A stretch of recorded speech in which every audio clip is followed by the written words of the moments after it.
And welcome to the Everyday Board Game Podcast with your hosts, Daniel. And Daniel. Daniel, tell me about that hat you're wearing. It's one of my favorite football teams that no longer exist. Well, they do, but they're different team names, so they're still my favorite football team. They're just under a different name. This is the Houston Oilers. Cool. What's the new name now? Tennessee Titans. The Tennessee Titans, that's right. Well, that makes sense. I mean, it wouldn't be the Tennessee Oilers, right? Well, they were their first year there. Was it really? Yeah. I like the coloring on that hat. It looks good in the contrast here. Yeah. You know, it's a good looking hat. Oh, no, yeah, it's one of my favorite designs. The blue with the light blue with the red. It's fantastic. Yeah, it pops. I like that. And now, like, football season's coming in and everything. Yep, exactly. I came in, I saw you watching, like, a Little League game that I thought was a Little League game, and you were like, bro, that's a pro team. Yeah, it was preseason. Like, oh. It was just videos of the preseason. The reason why they look Little League is because they play on, like, high school fields and stuff like that. It really did look like that. I was like, that looks like a high school. Like, what? It's because they use short fields because they're just running plays and stuff like that. They're only doing full contact every so often. If you notice, they even had the protective hats over their helmet. So yeah, that makes sense. The Guardian caps, I think, is what they're called. Yeah. So yeah, no, but when this airs, we'll be like right in the middle of football season's beginning because football season. We're recording ahead of time. Football season will start this weekend. Yeah, and even so much to the point that, like... Today is, what, the 3rd of September, so... Yeah, when we were at our last game night at your house, right? Mm-hmm. Or at your house. Here. Our good friend, Dom, he was actually in the process of doing a fantasy draft. Fantasy draft while we're playing board games. We're like, bro, like, get off your phone, teenager. You know, what are you doing here? Like, we're here to spend family time together, and we bring the cranky teenager who wants to sleep till noon. Yeah, exactly. Yeah, he's reliving his Gamma Expo experience. Yeah, I am. Just a little bit. Anywho, yeah. So I thought that was silly, but anyway, yeah. It's. I know you're excited about the football season, and really, I'm just trying to buy time to act like I actually know anything about it. No, you don't. I really don't. You don't. Although, you know. So, for the longest time, my favorite team was the Green Bay Packers. Of course they were. Wait, hold on. Why? Explain. They were popular in the 90s because of Brett Favre. Okay. So why would that... What makes me make you go, of course they were, with that stank tone in your voice? What is this? Because everybody was a fan of the Packers in the 90s. Okay, you're saying people aren't allowed to be now? Yeah, they're more now than any time. They don't have Aaron Rodgers or Brett Favre on the team anymore. Yeah, that's okay. Aaron Rodgers is an awful human. I'm okay with that. I'm not disagreeing with that. I'm just saying. Brett Favre was all right. I mean, Brett Favre is an awful human. Yeah, is he? I don't know. You didn't hear he got like in trouble because he was doing like this whole scheme where he was taking money away from a university or something like that.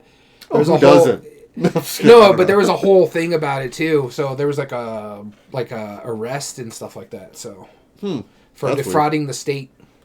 Yeah. Then hopefully you got arrested and deserved it.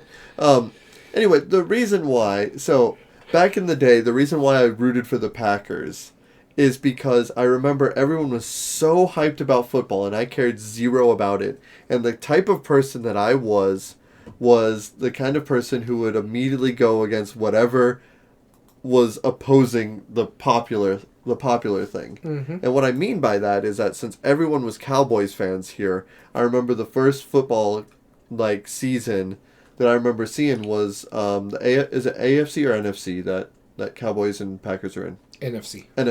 It was the NFC Championship that had Packers going against Cowboys. And I remember that was a huge game. Like, everyone was watching that, right? And so, because everyone I knew was going for Cowboys, I went for Packers. And I stuck with it. But then, that was just kind of like an ongoing inside joke for me. But then I found out that the Green Bay Packers, for the longest time, would play Catan as a form of strategy, right? In the 90s, yep. Yeah, in the 90s. Well, even as soon as, the 2010s. Well, it started in the late 90s all the way through the 2010s. And I appreciate that. Like, I love the idea of people going into other fields to better themselves in their current field. Like, I've seen, a lot of people, football players actually going into stuff like gymnastics or whatever to be had that spatial awareness really well, which is interesting. Which is really cool. I believe it was back in the 70s. Lynn Swann was a wide receiver for the Pittsburgh Steelers. Mm-hmm. He always talked about doing like ballet in gymnastics to help him with his leaping abilities and stuff like that. So yeah, like being nimble is not a bad trait in football, and I like it when people do that. And so, pulling it from my true hobby, board games now, and playing Catan as a form of learning strategy involved with it, I think that's really cool. No, it's really neat. And it's funny that you mentioned how you became a Packers fan. That's how I became an Oilers fan. Everybody... Houston and Dallas, right? Everybody would watch Dallas games out here. And we had 2 teams, or 2 to 3 teams, depending on when you can get it. You had Oiler games, you had Dallas Cowboy games, and you had Denver Bronco games. Yeah. My uncle was a Bronco fan. I wasn't following him. Everybody else in my family were Cowboy fans. I was not following them. I was the only Oiler fan in my family. To this day, I'm probably one of the only Titans fans in my family, except for my cousin married a Titans fan, and that's how we became friends. One of my best friends that I go game with, he's a Titans fan, and it was funny because he came over to game night. Our friend Gamehead Geek had brought him to game night, and I'm like, oh my God, you're a Titans fan. He's like, you are a Titans fan? I'm like, yeah. And it's kind of like that stepbrother. Are we best friends now? Are we friends? What? Who is this? Yeah, so it's quite interesting. It's like I was an Oilers fan, and I just followed them when they moved. Yeah. And so it's been that way, but this has always been one of my favorite logos of theirs in the color scheme. That's awesome. Baby blue and red. Look Look at me talking sports ball. What is this? But with that being said, we have an interesting episode for you today. Yes, we do. We have a board game brainstorm to finish off our month of September. We are talking about one of our favorite games. We just actually finished, this is the second recording today. Mm-hmm. We just finished off the board game breakdown of Stefan Feld games, and we thought, what better thing to talk about than our favorite game, which is over 10 years old, which is one of our criteria to do this. That's right. Castles of Burgundy. That's right. Castles of Burgundy. We talked about it in last week's episode, or today's earlier episode if you watch us live. Yep. There's just so many good parts about it that just make you feel clever, just make you feel so good. And this is one of the few games. So I'm not saying it's a light game. It's not a gateway game, and I don't believe it is. No. I brought this to... It's a gateway game for Feld games. Yeah, sure. Yeah, compared to his others, it is a gateway game. But...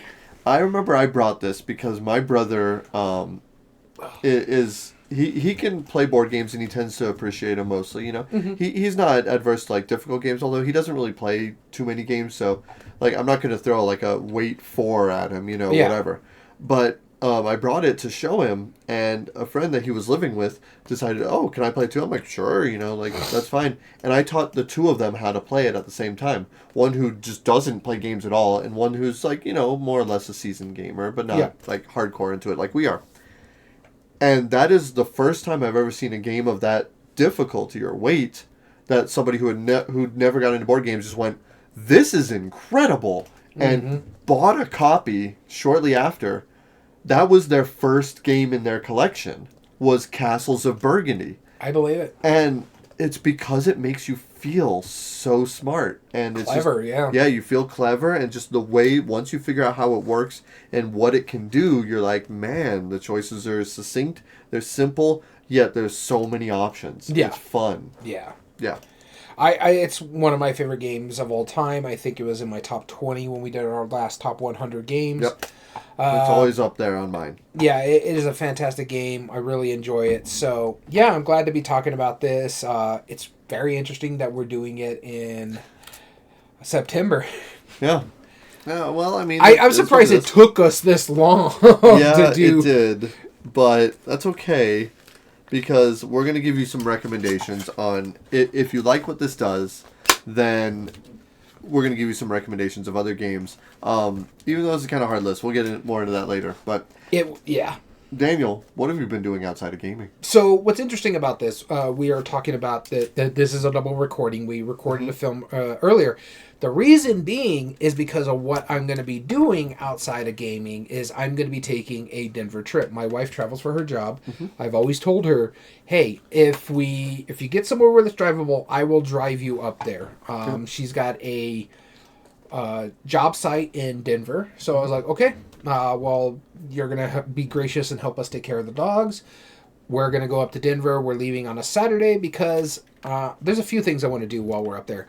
Some of them are board game adjacent. Some of them are not. So let's talk about outside of gaming aspect other than, I'm going to game stores while I'm up there. Sure, you already gave me a recommendation for a game store. Absolutely. Yeah. Black and Red in Denver. If you're in Denver, go check it out. That was awesome. Yeah, so I'm going to go check that out. But first and foremost, she has family in Colorado Springs. So we're going to go visit them in Colorado Springs that Saturday. We're going to drive up that Saturday. It's funny. She's going to get back. Or actually, she'll be working from home. So she'll get back on a Thursday or a Friday, and we're immediately going to leave. But since she's going to be working from home, it's going to make things a lot easier. Yep. Because she's going to be doing some training from home. We're going to drive up there, visit family in Colorado Springs. On Saturday, we're going to spend the night there. Drive up to Denver Sunday morning because we're going to go to a baseball game. We're going to go see the Colorado Rockies. We already bought our tickets for it. Actually, pretty decent price games. I think I paid... Here's a funny story with this one. We bought tickets once we found out we were going there, and I'm going to go to the Colorado Rockies. Found out that my favorite baseball team, the Chicago Cubs, is going to be playing in Colorado at that time. I'm like, okay, now that's really a nice incentive to go. I was going to go to a Rockies game regardless. Yeah. But the fact that we're going to leave a little early and go visit them...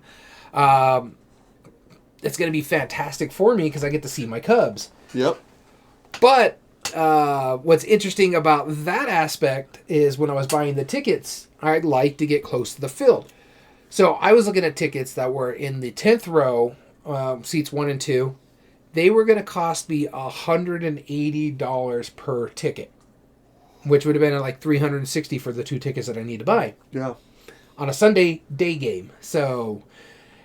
a little pricey. Yeah. But I just moved 7 rows back into row 17 rather than row 10. Uh-huh. You know how much I spent? 2 rows back. 7 rows back. 7 rows back. So row 17, that's reasonable. Yeah. How much? $180 for both tickets. Half. What one ticket would have cost 7 rows up cost me for both tickets. I was like, wow. That is ridiculous. But yeah, so we're going to do that. I'm also thinking like when she's at her job sites and stuff like that, I'm going to go visit some game stores. Thinking about going to the Denver Zoo and just walking around there because I love enjoying going to the zoo. I've never been to the zoo there. It's a nice zoo. Yeah. They try to integrate a lot of the local area for the animals. So like there's some of the zoo is incorporated into a mountainscape. So they have like... cool. Fencing to protect like mountain lions from going over, but they have a nice little fencing area for them, and same thing with the gorilla site. So it'll be the second time I've done that. First time I've done it in about 6 or 7 years going to that zoo. But the main thing is I want to hit up some game shops. I know that's not outside of gaming, but taking this Denver trip, hanging out with my wife. So yeah, it's going to be interesting. Cool. Yeah, that sounds like fun. Actually, I just found out. So my daughter's in cheer, right? Mm-hmm. And they just sent us our schedule. And I think either 1 or 2 competitions is in Colorado Springs. So if you see any good stores, we already got a recommendation from one of our viewers, Ithri, said Enchanted Realms. I've been there. It is a fantastic store. Then I got to go because that sounds awesome. So I know you've done it before, but like Colorado Springs, I love going to the Garden of the Gods. That's like one of my favorite places to walk around. Garden of the Gods is so cool. Yeah. Mm-hmm. Although I'm actually a big fan of Manitou Springs as well. Like that. Manitou. My apologies. Manitou Springs. Yeah, I think that's just a lovely little area. Oh yeah, no. Yeah. Every now and then when we're there, we go to the arcade in Manitou. Yeah, that arcade is pretty great. Yeah. Honestly. Yeah. Cool. What are you doing outside gaming? So we are filming a double episode on a Tuesday, which is kind of weird for us. Normally we film on Mondays, and the reason being for that is because I just got back from the first of 2 escape room conventions that I go to, or not escape room conventions. I run an escape room at these conventions. Yep. So I wanted to talk about my the trip that I took and a little bit about that. Give some shout outs to some stores, some places that I like talking about. And that is the Tucson Comic-Con. So this is the third year that my company has been there. We run a mobile escape room business. We're hidden under the stairs. It's kind of weird, but it works actually pretty well. It's funny. I think it's funny, honestly. And so every time I tell that to somebody, they always go, "That's odd. Like, why would they put you there? That seems awful." Because it's kind of out of the way. Have you not seen him? It's perfect. Yeah, right. The troll under the stairs. So, but they're like, it's not on the floor, it's out of the way, like, people don't normally see it unless they're going to panels and stuff. You don't have a lot of cross-traffic. I'm like, yeah, I agree with that. However, there is quite a bit of cross-traffic. People do tend to realize it after a while. But even regardless of that, I couldn't run our business on the exhibit floor. On the exhibit floor. It's that would be really loud. Super loud. It would be really unpleasant for anybody trying to escape. So, under the stairs, it's a nice big area. And it's pretty comfortable for what it is, considering that. Except for the times that people are, like, elephant stomping because their costumes up the stairs. Yeah. And that always happens when they're listening to our cassette tapes. Like, every time. As soon as they push play, it's your boom, boom, boom, boom. It's hilarious. But we've since bought headphones because of that reason only. Mm-hmm. Yeah, it's a fun experience. But I want to talk a little bit about some of the things I saw there at Tucson Comic-Con. I didn't really go too much into it, but I did go on the exhibit floor. There was this company. I want to give them a shout out. What is it called again? Left Hand Asylum. Left Hand Asylum. They sell like all sorts of cool like handmade horror themed stuff. They have like bookmarks, pins, cookie cutter or gingerbread cookie like ornaments that are horror themed, and I got you an Aliens one. I also got myself one, which is an Evil Dead one. It has of course you did. Did he have? I was gonna say, does he have the chainsaw? And he had a whole slew of different Evil Dead things. Like there was handmade like Evil Dead book boxes, like custom made notebooks and stuff that like it was hand carved, and they even like put glow in the dark paint on like the eyes and like some of the mouth parts. So that was cool. Nice. And so I got some souvenirs like that. But there was one souvenir that really impressed me. It's a gentleman, and I forget his name. I think it's called like the Magic Bottle Company.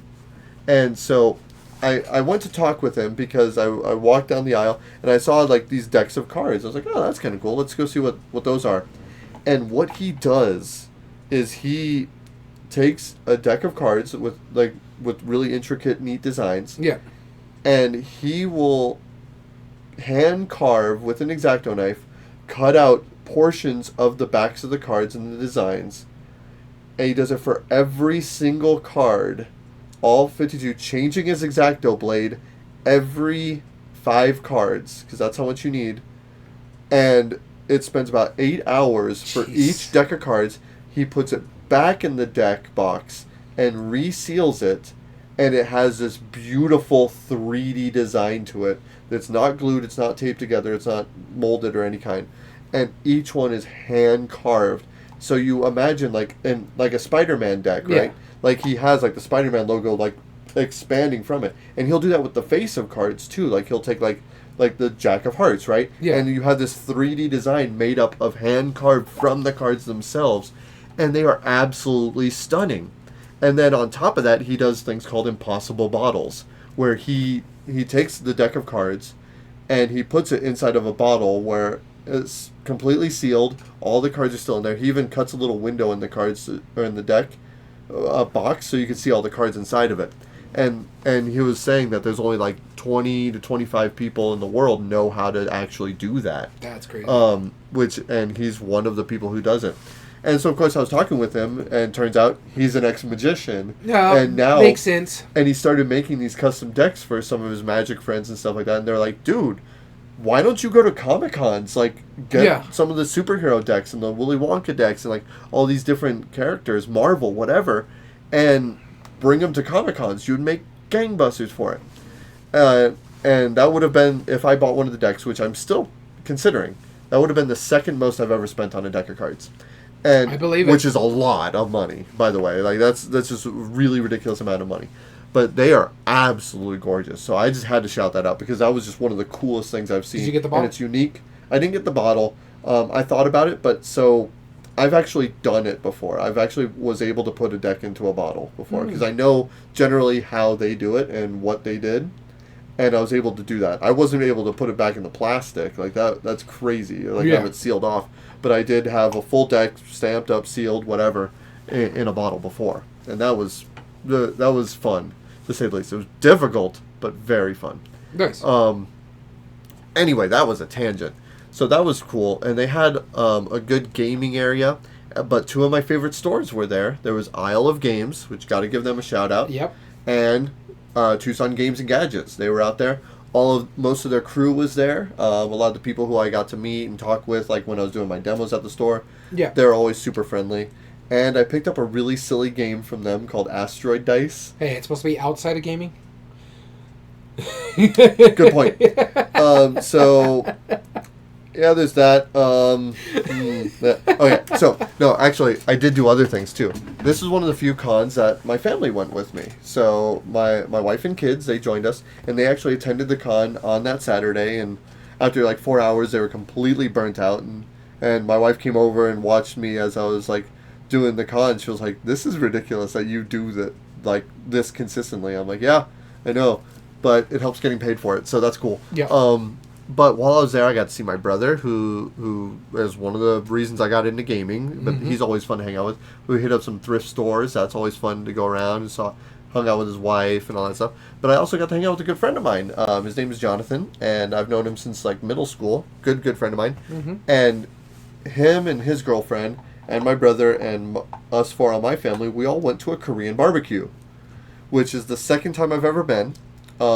The very first time was with his older brother, who is also a friend of the family's. His name is Josh, and that was in Denver that we went and did a Korean barbecue. So I'm tying this full circle. Hold on, you've gone to a Korean barbecue twice. Yes. With Jonathan and Joshua, the brothers. Yes. With your brother for one of them in your family. Yep. And you've gone to a Brazilian steakhouse. Yes. Twice. Yes. Both times with level 99. Yes. Yeah.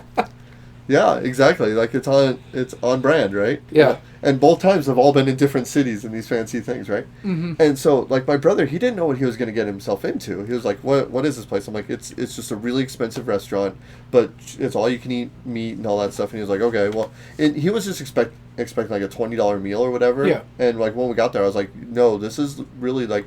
The pricing that we went to, I'm going to shout out, it's Kotu in Tucson. It's up on Oracle. And it's, everything's on Oracle. Yeah, pretty much. It's not on Speedway or Broadway. It's on Oracle. And this place was $39 per person without drinks. And it's all you can eat meat. And you can actually get premium meats as well, like specialty ribeyes and stuff like that. Yeah. And that's like $49 or something like that. It's another $10. So while we were there, we were having this great experience. I was trying some new stuff. Our waiter, like he was like, all right, this is like round like 5 by the time he was there. He was like, do you want me to bring you a surprise one? And it was like, well, we'll get this kind of beef. We'll get some of this chicken. We'll get some pork belly, whatever. It was like, do you want me to bring you one of the surprise ones? And my friend was like, sure, surprise us. He brings us 5 slabs of Wagyu. Oh God, that's like the best. And none of us had it prior to that. Like you have to order that specialty. Oh yeah, but it's I'm expensive assuming too. we were getting close to closing, right? Yeah. And I'm assuming, and that's only available on the premium. So I'm wondering if that's what it was. Yeah, they're he already thought him out, yeah. And he was like, well, you know, you guys have been friendly, you know, and whatever, and we gave him a great tip for that. But I got to try Wagyu beef for the first time. Tasted like beef. I mean, like it's sure it's a little more tender. It's richer. Yeah, it's more richer. Yeah. Well, it's because of the marbling. Yeah, I can tell like it's a better cut of beef, right? Yeah. But I don't tend to eat beef normally anyway. Yeah. And so I could tell a little bit of a difference, but that was interesting. But then while we were there, we went to one of my favorite supermarkets as well. You went to... We went to Lily's. Yeah, Lily's. I love Lily's. Oh my goodness, they have some of the coolest stuff there. It's all Asian based and international foods. It's on the west end of Tucson, northwest end, if you have a chance, go to Lely's Supermarket. I highly recommend their stuff. Fairly inexpensive, reasonable price stuff, and we can get all sorts of different kinds of especially snacks, for like ramens, imported food. Yeah, for imported food, it's very reasonable. My wife drinks soju quite often, and at like the Total Wine, that mass marketplace, most bottles of soju are about $10. And they're like just bottles, right? Yeah, they're standard singles, basically. 8-ounce bottles or whatever. Yeah. There it's like $5, so it's like she stocked up for her and her family, and so and we just got all sorts of cool snacks and ramen and fun stuff. And we came back, and the entire back end of our SUV was just full of stuff because it's just all mostly board games. Yeah, mostly board games. Well, I mean, I brought back, 12 new games or something like that? That's not bad. Yeah. It's not bad at all. Yeah, but it was a great time. A lot of fun. Tucson Comic-Con. Here's to another year, and I can't wait to go back next year, hopefully. Yeah, it'd be cool to go back. Yeah. But with that being said, let's get into this. Yeah. Castles of Burgundy, Board Game Brainstorm. We are going to give you 5 recommendations off our 5 criteria that are now known as the G.A.M.E.R criteria.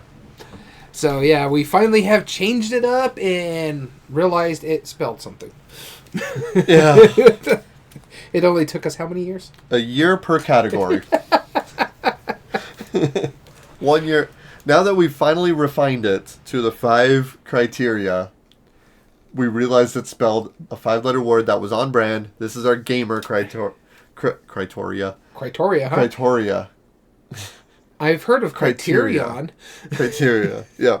So this stands for, quite simply, G for the G.A.M.E.R is game immersion. Yep. The A is for art and production. M is for meaningful choice. E is for ease of play. And R is replay value. And we'll explain what those are when we get into the topic. You'll see how it goes. Yeah, so again, we're talking about Castles of Burgundy. Stefan Feld game, one of his most well-known and his highest rated of all of his games. This is a beautiful little game, plays over 25 turns. You get 2 dice, roll both dice. It's beautiful now. Yeah, it's beautiful now. Well, okay, what I mean by beautiful is how the mechanisms Elegant work. Game. Not by Alea standards. The art and production per se. But yeah, so the way it works is quite simple. You roll both of your dice. Those are the 2 actions you're going to take based on the number. On each die, you can either take a tile from the corresponding bay. If you have open spaces. If you have open spaces and there are tiles still remaining. The second thing you could do is taking one of your available up to 3 tiles and building them onto your board if they match that number. The third action is shipping goods of that specific type based on the number. Or lastly, trading them in for workers, which the workers help you manipulate the numbers. So basically, they can add or subtract from the number. Also, when you're building into your own little tableau, you also have to build off a tile that's already placed. Yeah. And so what's cool is that each of these different tiles have different actions and abilities. So, for example, the Castles of Burgundy lets you take a bonus action of a number of your choice.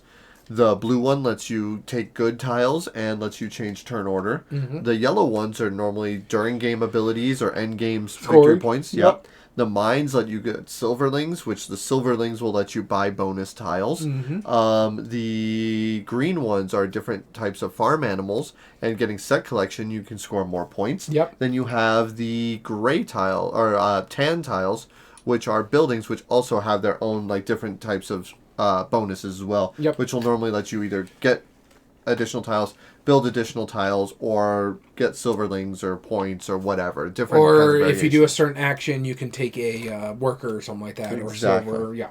I think that covers all of them. I don't think I'm missing any of them. Not that I know of. Yeah, top of our head. And if we do, we'll come back to it. But either way, each of these tiles has all these super cool little abilities, and it's really neat how they work.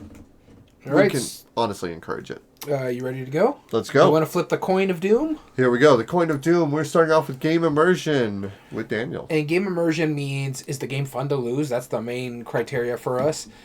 The player interaction in a game, whether it's table talk, role-playing, trash talk, whatever you want to do, it's just getting immersive player versus player. And those things that have those stand-up, memorable moments that make you remember or create memes and talk about it later on down the line. Yep. So the one game I went for in my game immersion, it has more theme than, say, Castles of Burgundy. Castles of Burgundy is a very mechanistic game.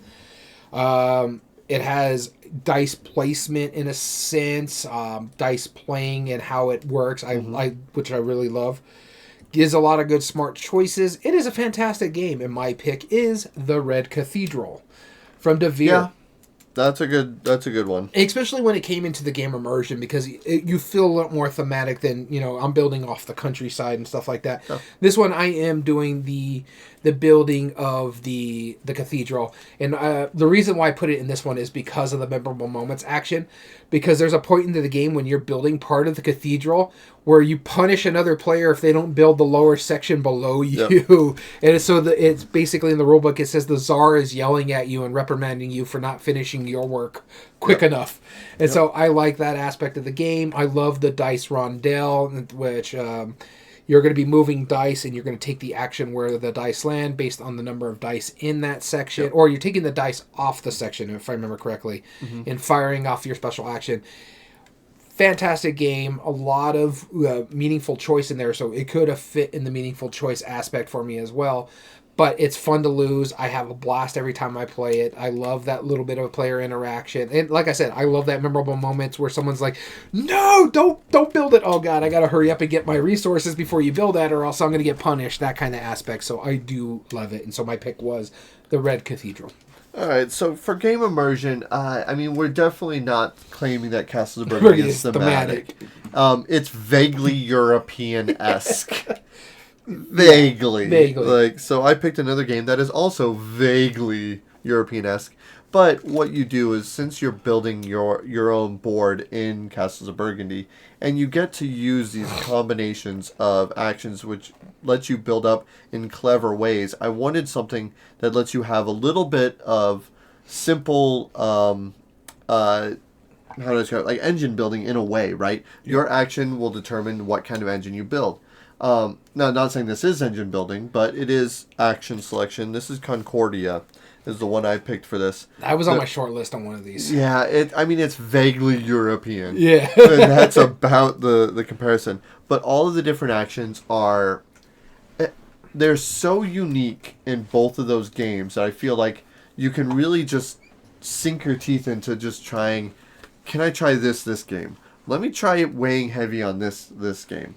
On this time, I'm going to do this. And it's almost like explorative in what you're trying to do. Yeah. So I feel like a lot of these games have that comparison that work really well. So Concordia was my recommendation for game immersion. Again, I'm not claiming that's super thematic, but if you're okay with being able to sink your teeth into some good, solid, unique mechanisms, that would be your option. Okay. Next one, art and production, which we've talked about this. Art is not pretty.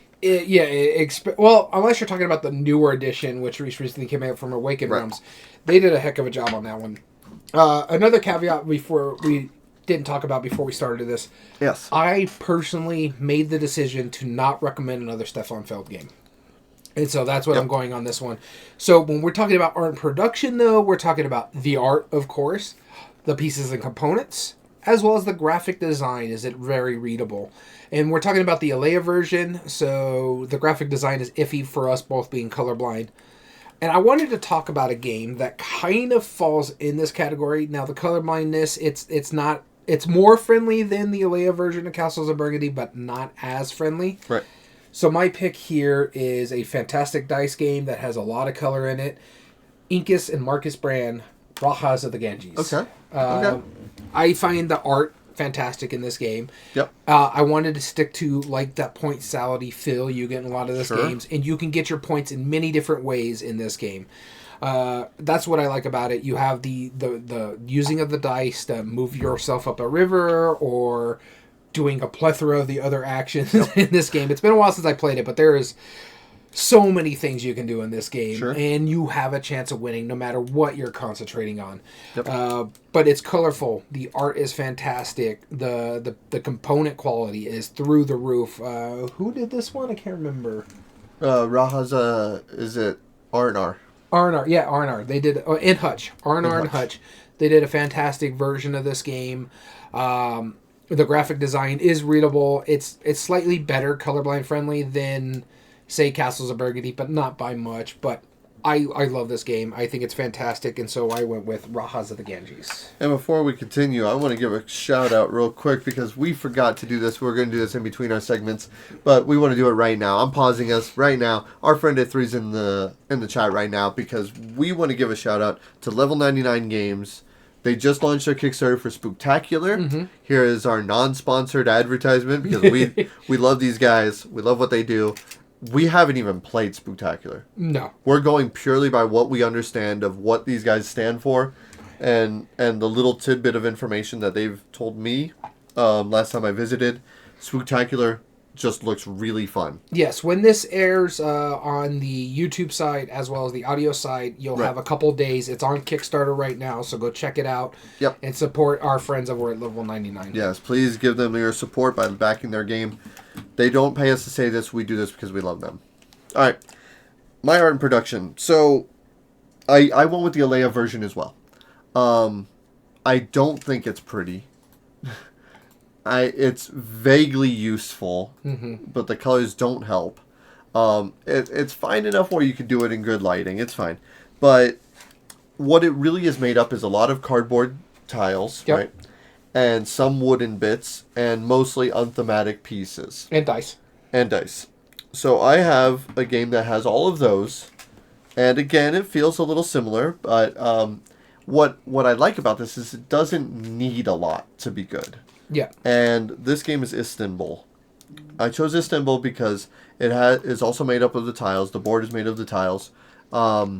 You have some dice in there, actually, for the pieces. And a lot of wooden discs as your pieces as well. Mm-hmm. It doesn't need a lot to do a lot of game. And it's simple choices, simple mechanisms. But the art and production in it, I feel, is about the same weight. It's in the same style-shaped box, even. And it has the same vaguely European look. No, actually, Istanbul is... Is Istanbul considered Europe? It is. Yeah.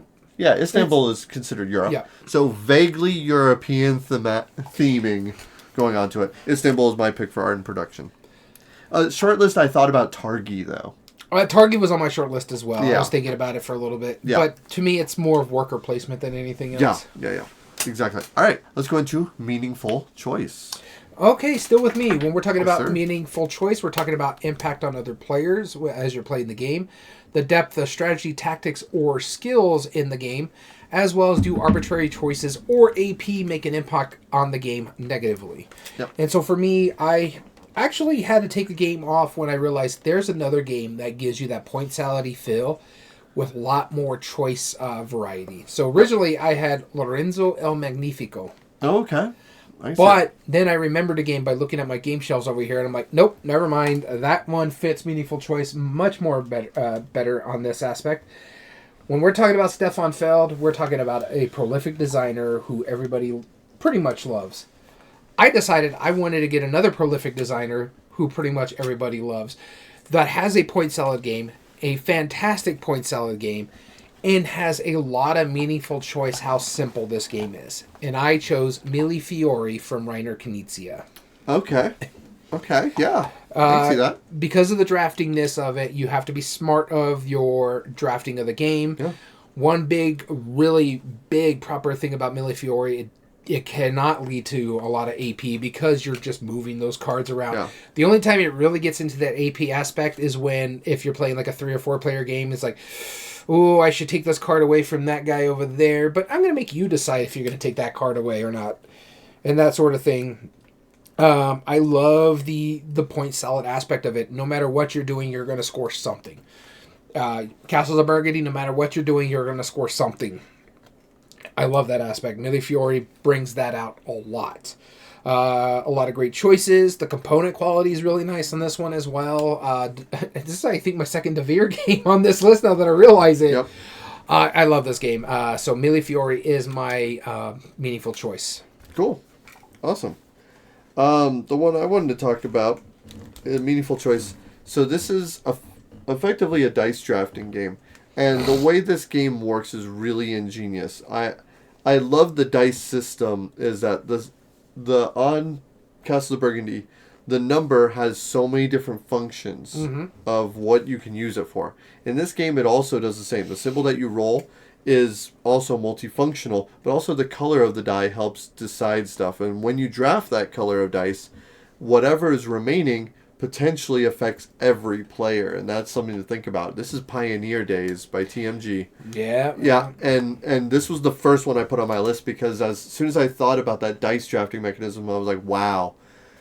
Yeah, each symbol you can either get money, or you can help like build stuff, or use to draft or get combinations, build, and manipulate. But when you're drafting and leaving whatever colors are behind, you also have to keep that in mind that it's like you're leading to different kind of catastrophes that affect everybody in a terrible way. And some might not affect you that much, but you might also really need the symbol, even though it's going to suck so bad if they don't take that other one.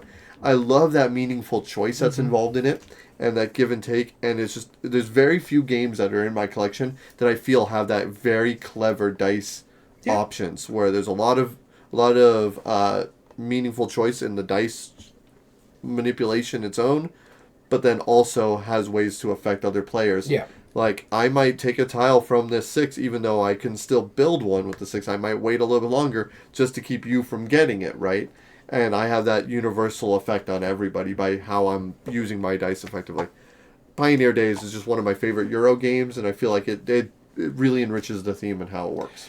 Honestly, if I were you, I would have put this in gamer immersion just because of the memorable moments. Your son won this game by pulling shenanigans and causing natural disasters. Yeah, he wanted all hell to break loose. It was awesome. And he still won the game by doing that. They did. I was like, how do you break the game like that? Yeah. It's weird. Yeah, no, but it's a good choice, yeah. Thank you. All right, ease of play. Now we're going into ease of play. All right, still me. All right, in ease of play, we're talking about the simplicity or familiarity of the mechanism, the likelihood of it getting to the table either by the theme or the mechanism or just a plethora of choices on there, what's going to allow it to get to the table.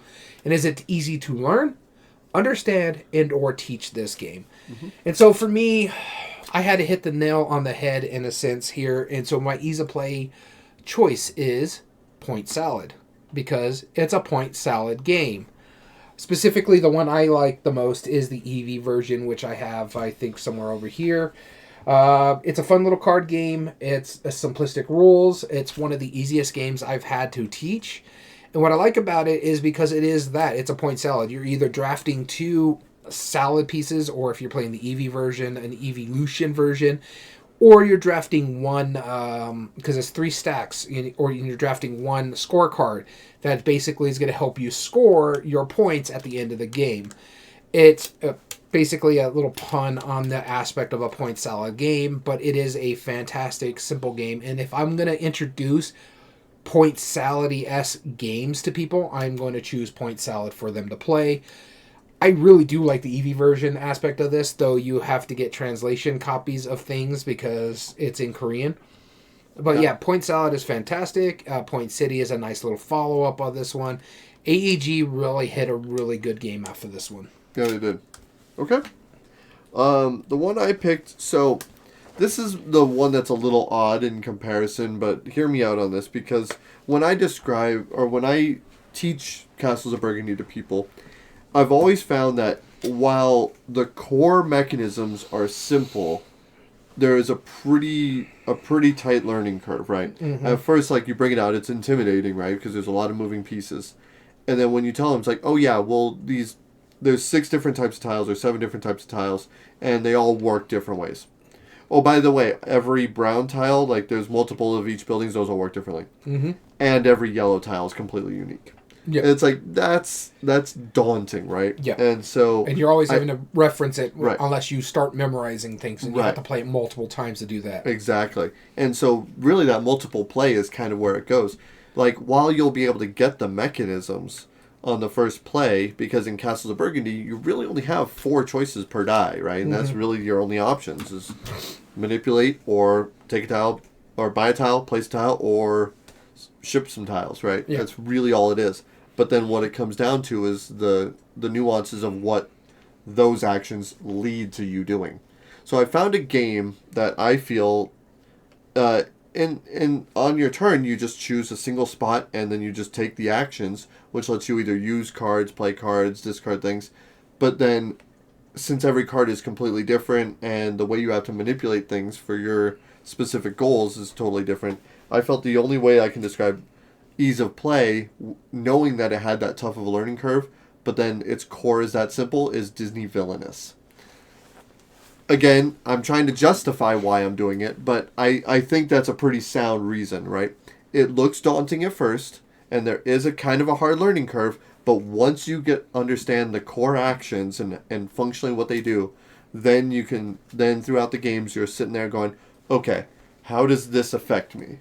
If I did this action, I know I'm playing a card or I'm buying a tile, how is that going to evolve my overall strategy towards victory? I think it works pretty well, and it is definitely more thematic too.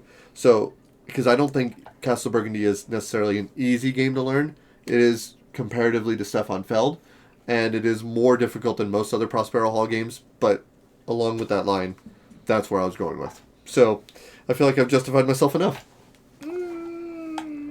Shut up. Point salad is super simple. So well, that's what I was going for. Ease of play. It's not as easy as Castles of Burgundy. So until you agree with me, you can just go go point salad yourself. And our last one, I'll be starting this off.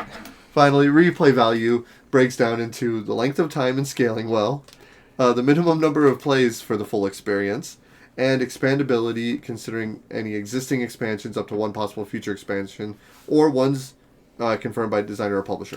So this one was my toughest. This one was tough for me as well. And I picked a game, this is my second one that I'm going to have to justify.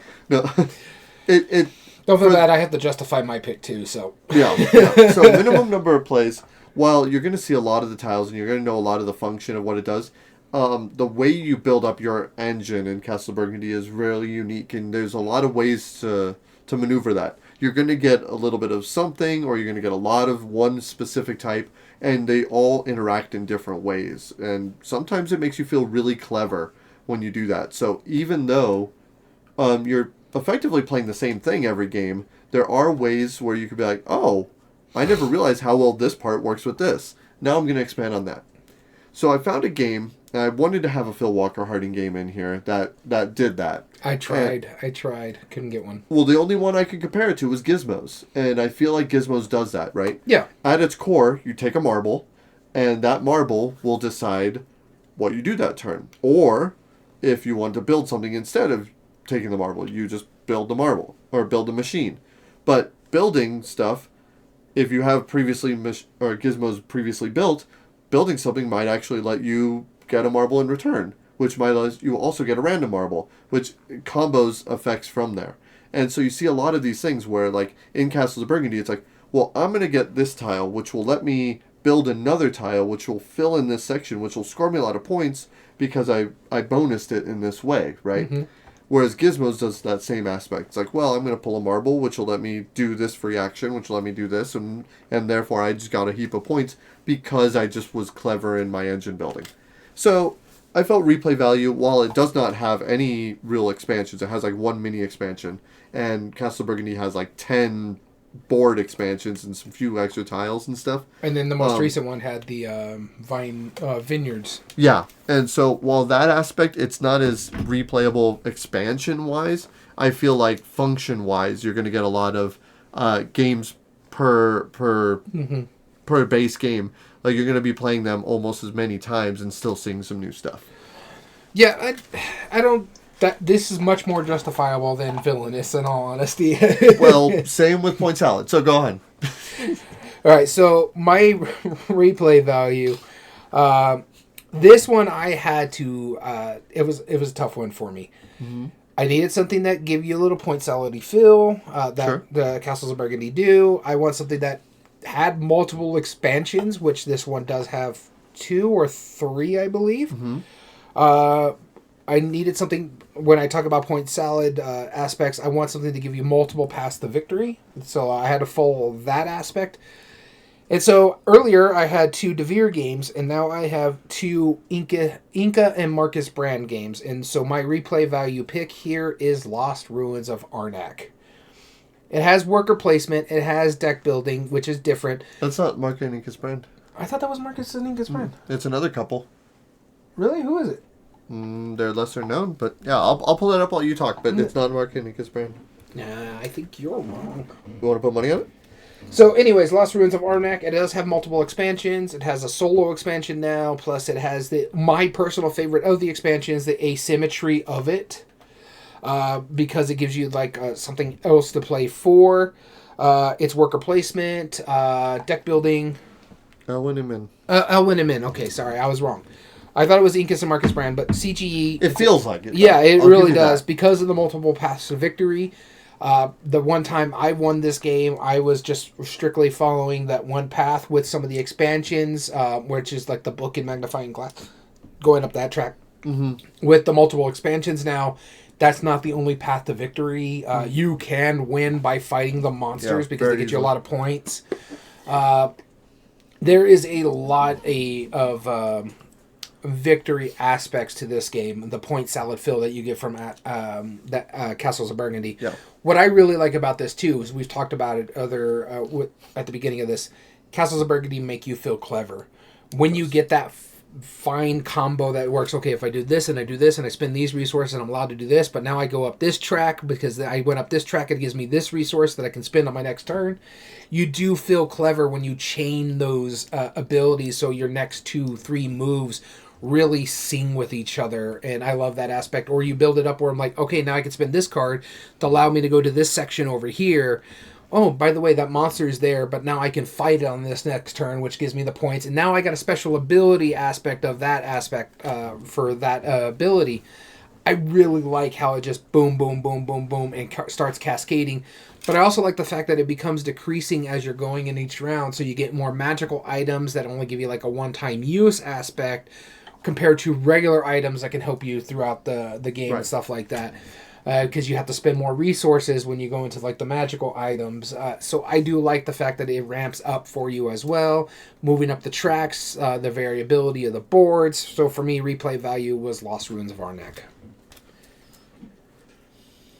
Hey, it's better than Villainous, let me tell you that much. Yeah, I'll give you that. But Point Salad wasn't. No. I mean, no, that's the only criticism is, like, I don't think that Point Salad is much easier to play. I think, like, thematic, like, yeah, but see, if I picked Point Salad, don't get me wrong, I thought about Point Salad, but that would have been, like, game immersion, right? But here's the thing about the way we do things. Game. I'm going to something that fits the criteria. Yes. No, not or more. When we're talking about ease of play, I want something that's going to be a little easier to get to the table than, say, something like Castles of Burgundy. Right. That's why I went easier, not or more. It's not going to be harder or the same scale. And I just try to bring it as close as I can.